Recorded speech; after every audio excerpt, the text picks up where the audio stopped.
안녕 형들 반가워.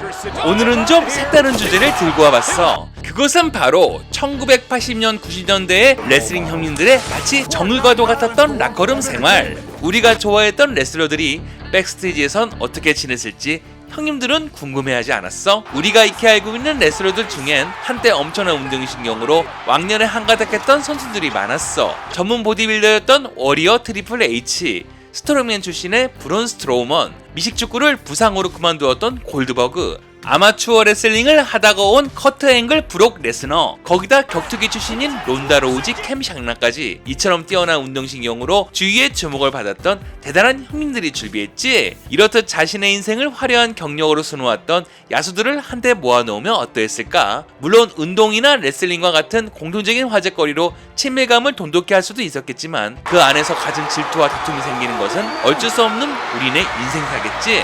소셜미디어가 발전하며 인간성과 사회성이 그 무엇보다 중요해져 사회인의 덕목 중의 하나로 자리잡은 오늘이지만 갖은 완력과 정치 겉모술수로 힘든 시기를 버텨야 했던 1980년 90년대의 격동의 시기에 레슬러들 간의 락커룸 생활은 약육강식의 원칙이 접목되는 마치 정글과도 같은 곳이었을 거야. 그래서 그런지 가끔씩 레슬러들 간의 다툼이나 선수들 간에 벌어진 버라이어티한 에피소드들이 심심치 않게 들려오게 되었고 유난히 팬들도 그것에 귀를 기울이며 관심을 보이기도 하였어. 예전도 그렇고 현재도 마찬가지로 레슬러들은 살인적인 스케줄에 적응을 해야 했어. 일주일에 한 번 TV쇼에 오르는 것은 기본인데다가 거기다 지방에서 별도의 활동이 있다면 출장까지 다녀와야 했고 더군다나 1년의 가장 큰 행사인 페이퍼뷰 날짜가 다가오면 그것 또한 별도로 준비를 해야 했으니 이러한 극한 직업도 없었던 프로 레슬러였겠지. 이렇다 보니 아무리 돈을 많이 버는 슈퍼스타의 자리에 있어도 다른 직업군으로 눈을 돌리기에 일쑤였어. 2000년대 초반 괴물 레슬러로 유명세를 떠졌던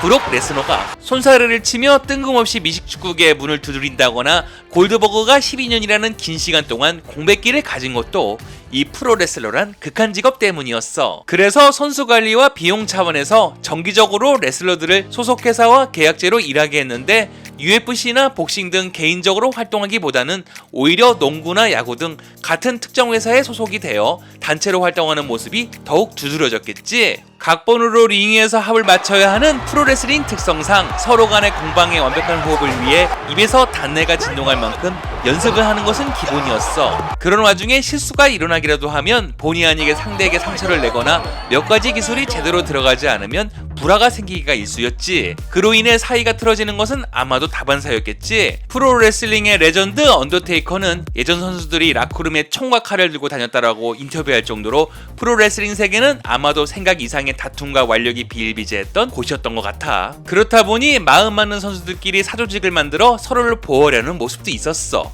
대표적으로 션 마이클스 트리플 H, 스카톨 케빈 내시, 엑스팍으로 구성된 클리크라는 모임이 있었는데 조직이라기보다는 거의 패거리라고 할 정도로 백스테이지에 막강한 권력을 휘두르며 메인 이벤트를 독점하는 일들까지 있었다고 하지. 이런 사조직에 쫓아 끼지 못했던 개인은 스스로를 보호하며 자신을 지켜야 했는데 이것 또한 초인적인 피지컬을 가진 몇몇 레슬러들에게 해당되는 이야기였어. 머리에 가면을 쓰고 나왔던 슈퍼히어로 그레고리 햄즈의 이야기는 유명하지.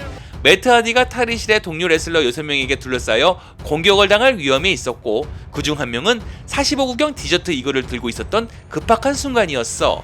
이를 보다 못한 햄즈가 뛰어들어 죽일 기세로 그들에게 맞섰고 그 살벌한 분위기에 주눅이 들어 주위의 사내들이 물러나야 했던 일화는 레슬러로서의 삶이 얼마나 극한까지 치달을 수 있었는지 보여주는 단면이었을 거야. 형들은 레슬링 법정이란 단어를 들어봤을까? 1988년 푸에르토리코에서 호세 곤잘레스라는 선수가 브루저 브로디라는 레슬러를 죽이는 살인사건이 일어났어. 브루저 브로디는 2019년 명예의 전당에 올랐을 정도로 레슬링 역사상 엄청난 활약을 했던 그때 당시 유명한 선수라 이때의 충격은 어마어마했겠지. 레슬러들 간의 충격적인 살인사건으로 인해 역시나 미국 내에서 선수들도 경각심을 느끼기에 충분했어.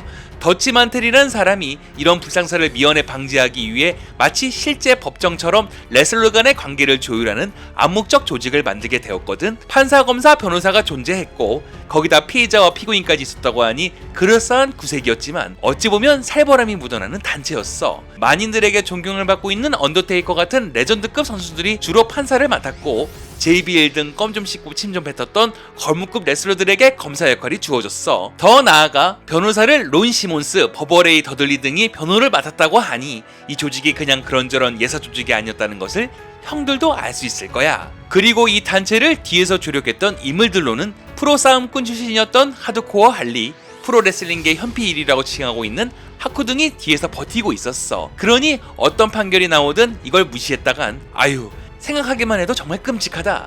그러나 이러한 단체는 레슬러 간의 조율이라기보다는 후배들이 선배들에게 잘못을 했을 경우 벌칙을 내리며 더 큰 불화가 터지는 것을 미연에 방지하는 역할에 지나지 않았어. 해외 투어를 위해 단체로 비행기를 탑승하고 있는 와중에 제프 하디가 모르고 케인의 자리에 앉았고, 케인배 형님도 별 생각 없이 다른 자리에 앉았지만 주위에 보다 못한 레슬러들이 제프를 법정에 세워버렸던 일화를 보더라도 얼마나 판결이 비일비재하였는지 알 수 있는 부분이야. 레슬링 재판에서는 특이한 규칙이 하나 존재했는데 어떤 형량을 받으면 그것을 끊어주는 역할 또한 당사자 선배의 권한에 맡기기도 하였어. 미즈는 치킨을 먹다가 한 선배의 가방에 치킨 부스러기를 떨어뜨렸다는 이유로 라커룸을 사용하지 말 것을 판결받았고, 그 출입 불가 기간은 당사자에게 용서를 받기 전까지였다고 하지. 그러다 그 선배 레슬러가 희대의 사건으로 유명을 달리하였고 어쩔 수 없이 영원히 라커룸을 사용할 수 없었던 불쌍한 미즈 형님이었어. 그 딱한 사정을 후일 알게 된 언더테이커가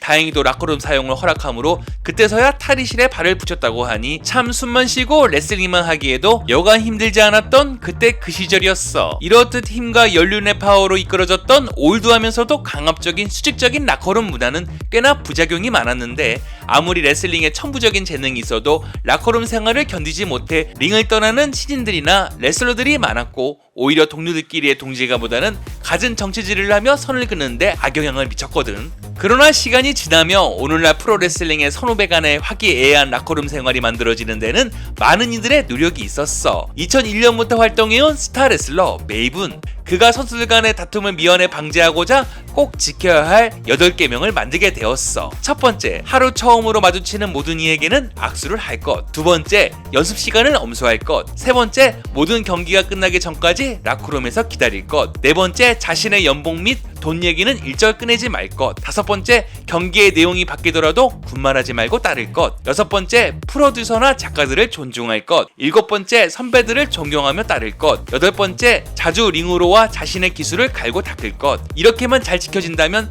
선수들 간의 불화가 일어날 일은 없었겠지. 1990년대의 레슬링 스타 스팅 같은 경우는 선수들을 가족이나 친동생처럼 여겼을 정도로 정치질이나 무력으로 라커룸을 이끌어가는 행동을 멈추며 솔선수범했던 레슬러 중에 하나였어. 까마득한 후배였던 벤피로에게 엄청난 굴욕을 받으면서도 스타로 만들기 위해 푸시를 감행했던 걸 보면 때론 선배로서의 지위와 체면을 내려놓을 줄 아는 멋진 선수였던 것 같아. 2000년부터 인디단체에서는 개인 라커룸을 제공했다는데, 비정규직으로 경기에 이루어지는 인디 레슬링 특성상 올드한 라커룸 문화에 때묻지 않았던 레슬러들이 WWE로 자연스레 흡수가 되면서 이들에 의해 라커룸 문화가 점점 변하기 시작했어. 트리플 H가 COO가 된 이후 시인들을 육성하기 위한 NXT라는 단체를 창단하였고, 일반인들이나 인디 레슬러 단체에서 활동하던 레슬러들이 대거 등용되며 수평적인 선수 문화를 만드는데 일조를 했다는 이야기도 있었어. 특히나 신생 레슬링 단체 AEW, 존 목슬리가 AEW로 건너갔을 당시 많이 놀랐다는데,